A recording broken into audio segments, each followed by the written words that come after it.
వందే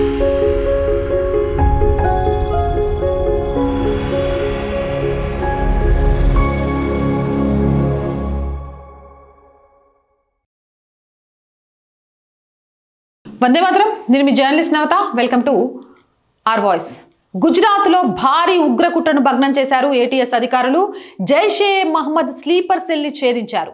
భారత్పై మరోసారి ఉగ్రవాద దాడులకు కుట్ర జరుగుతోంది అంటూ కూడా తెలిసింది.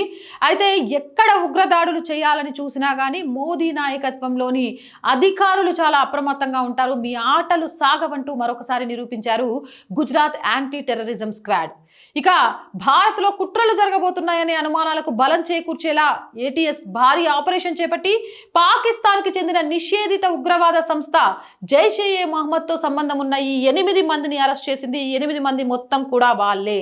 ఎవరు అనేది నేను చెప్పాల్సిన అవసరం లేదు, మీకు ఇప్పటికే అర్థమై ఉంటుంది. వీళ్ళని చూస్తే వీళ్ళ పేర్లు కూడా నేను చెప్తాను. ఒక్కొక్కరుగా వీళ్ళ పేర్లు వీళ్ళ వివరాలు తెలుసుకునేటట్టయితే అహ్మద్ అబ్దుల్లా గజీవాలా అలియాస్ అబు ఉబేదా 19 సంవత్సరాలు. ఈయన బనస్కంత నివాసి. ఇబ్రహీం మొహమ్మద్ హుస్సేన్ ఘాగా అలియాస్ అంబు హన్జా, ఇతను బనస్కంత నివాసి. ముదుస్సిర్ అబ్దుల్లా గాజీవాలా అలియాస్ అబు ఆయా, బనస్కంత నివాసి. Zakariya Durgani Mohammed Ammar Ghaga alias Imnu Ammar, Zakariya Palanpuri. Jamia Abul Hasan Madrasa Qadiyani Siddhpur Patan. Mufti Fauzan Ismail Dawa alias Mufti Saheb. Mohammed Amin Shera alias Mohammed Amin Palanpuri. Mohammed Abdul Rehmana Sabdi alias Mohammed Palanpuri. Bilal దురాన్ని Mohammed Amar ఘాగా alias Abu దుబానా. ఈ 8 మందిని పోలీసులు అరెస్ట్ చేశారు. ఈ 8 మంది వాళ్ళే, అదేనండి ఉగ్రవాదులు. ఏ ఉగ్రవాదులో మీకు అర్థమయ్యే ఉంటుంది. గుజరాత్లోని బనస్కంత, పాటాన్, నౌసారి జిల్లాలతో పాటు మధ్యప్రదేశ్లోని దేవాస్లో ఒకేసారి దాడులు నిర్వహించి అరెస్టు చేసినట్టుగా కూడా తెలుస్తోంది. దర్యాప్తులోకి సంచలన విషయాలు వెలుగులోకి వచ్చాయి. ఇక్కడ ఆశ్చర్యకరమైన విషయం ఏంటంటే అరెస్ట్ అయిన వాళ్ళంతా 18 నుంచి 40 సంవత్సరాల వయసు మధ్య ఉన్న వాళ్ళే. వీళ్ళు సాధారణ వ్యక్తుల్లా కనిపిస్తూ స్లీపర్ సెల్స్గా పనిచేస్తున్నారు. గుజరాత్లో బలమైన ఉగ్రవాద నెట్వర్క్ను నిర్మించేందుకు వీరు ప్రయత్నం చేసినట్టుగా కూడా ఏటీఎస్ అనుమానిస్తుంది. భవిష్యత్తులో దాడులు నిర్వహించేందుకు అవసరమైన ఏర్పాట్లను కూడా చేస్తున్నట్లు అధికారులు చెప్తున్నారు. దర్యాప్తులో భాగంగా పలువురు నిందితులు మొబైల్ ఫోన్లలో జైషే మహమ్మద్ ప్రచార సామాగ్రి, డిజిటల్ కంటెంట్, రాడికలైజేషన్ కి సంబంధించిన సమాచారం లభించినట్లు సమాచారం. కొందరు స్థానిక మదర్సాల ద్వారా తమ కార్యకలాపాలను విస్తరించేందుకు ప్రయత్నించినట్లు కూడా దర్యాప్తు సంస్థలు అనుమానిస్తున్నాయి. ఇక అధికారుల ప్రకారం ఈ ఆపరేషన్ సరైన సమయంలో జరగడంతో పెద్ద ఉగ్ర కుట్రను ముందుగానే అడ్డుకోగలిగారు. నిందితులకు విదేశీ హ్యాండ్లర్లు, పాకిస్తాన్లోని ఉగ్రవాద నెట్వర్క్లతో ఉన్న సంబంధాలపై కూడా దర్యాప్తు కొనసాగుతుంది. 3 లక్షల రూపాయల ఈ వీళ్ళ అకౌంట్లలోకి వచ్చినట్టుగా కూడా ఈ కార్యకలాపాలన్నీ చేయడానికి పాకిస్తాన్ నుంచి తెలుస్తోంది. పాకిస్తాన్కి మింగ మెతుకు లేకపోయినా కూడా భారత్లో ఉగ్రవాద చర్యలు, ఉగ్రవాద కుట్రలు చేయడానికి, భారత్ని విచ్ఛిన్నం చేయడానికి ఏ రకంగా ప్రయత్నం చేస్తుందో ఈ విషయంతో అర్థం చేసుకోవచ్చు. పాకిస్తాన్తో స్నేహం చేద్దామన్నోడిని చెప్పు తీసుకొని కొట్టండి. అరే పాకిస్తాన్ పొద్దున్న లేస్తే వాళ్ళు తినడానికి లేకపోయినా మన దేశంలో ఇక్కడ ఉగ్రవాద చర్యలు చేయాలని, ఈ దేశాన్ని విచ్ఛిన్నం చేయాలని ప్రయత్నం చేస్తుంది. అది మన మిత్రదేశం ఏంట్రా, అది మనకెప్పుడు శత్రుదేశం అనే విషయాన్ని అర్థమయ్యేలాగా చెప్పండి. అయితే ఈ ఘటనతో మరోసారి భారత్లో స్లీపర్ సెల్ల ముప్పు ఎంత తీవ్రంగా ఉందో స్పష్టమవుతుందని భద్రతా నిపుణులు అభిప్రాయపడుతున్నారు. దర్యాప్తు పూర్తయ్యే వరకు మరిన్ని వివరాలు వెలుగులోకి వచ్చే అవకాశం ఉంది.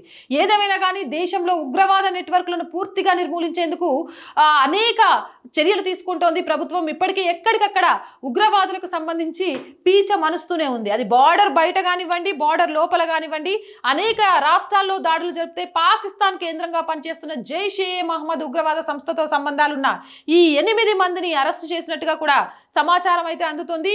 ఈ అరెస్టు చేయబడ్డ వ్యక్తులు భవిష్యత్తు దాడులను నిర్వహించేందుకు భారతదేశంలో చాలా చురుగ్గా ప్రయత్నం చేస్తున్నట్టు, క్రియాశీలక ఉగ్రవాద నెట్వర్క్ను నడుపుతున్నట్టు, అంతేకాదు చాలా మందిని భారతదేశంలో అనేక మంది యువతను ఉగ్రవాదంలోకి లాగడం కోసం, అంటే రాడికలైజేషన్ చేయడం కోసం ప్రోత్సహిస్తున్నట్టు, వాళ్ళకు దానికి శిక్షణ ఇస్తున్నట్టుగా కూడా తెలుస్తోంది. యువతలో తీవ్రవాద భావజాలాన్ని నూరిపోయడానికి, అలాగే లాజిస్టిక్స్ని సజావుగా నిర్వహించడానికి ఈ ప్రదేశాలను ఒక ముసుగుగా వాడుకుంటున్నారని భద్రతా సంస్థలు గుర్తించాయి. వీళ్ళందరినీ కూడా 8 మందిని 14 రోజుల పోలీస్ కస్టడీకి పంపించారు.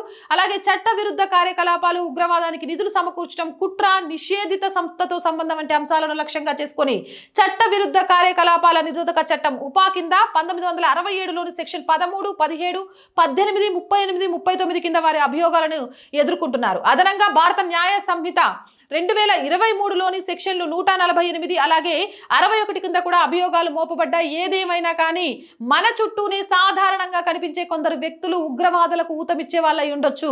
తస్మత్ జాగ్రత్త. మీ చుట్టూ ఎవరైనా అనుమానంగా ఉన్నా, వాళ్ళ ఇంటికి కొత్త వ్యక్తులు వస్తూ వెళ్తూ ఉన్నా, లేదా వాళ్ళు రాత్రిపూటే ఎక్కువగా పళ్ళు చేస్తున్నట్టు కనిపించినా, మీ చుట్టుపక్కల ఎవరైనా కొత్తగా తిరుగుతున్నట్టు అనిపించినా, కొంత వాళ్ళ మాటలలో చేతలలో భిన్నంగా కనిపించినా వెంటనే పోలీసులకు సమాచారం అందించండి. ఎందుకంటే మన చుట్టే ఇలాంటి వాళ్ళు ఉన్నారు. వీళ్ళతో తస్మత్ జాగ్రత్త. Jai Hind, Jai Bharat. And more videos కోసం R group of channels, R voice, R political, R Sanskriti 3 ఛానల్స్ని వెంటనే సబ్స్క్రైబ్ చేయండి.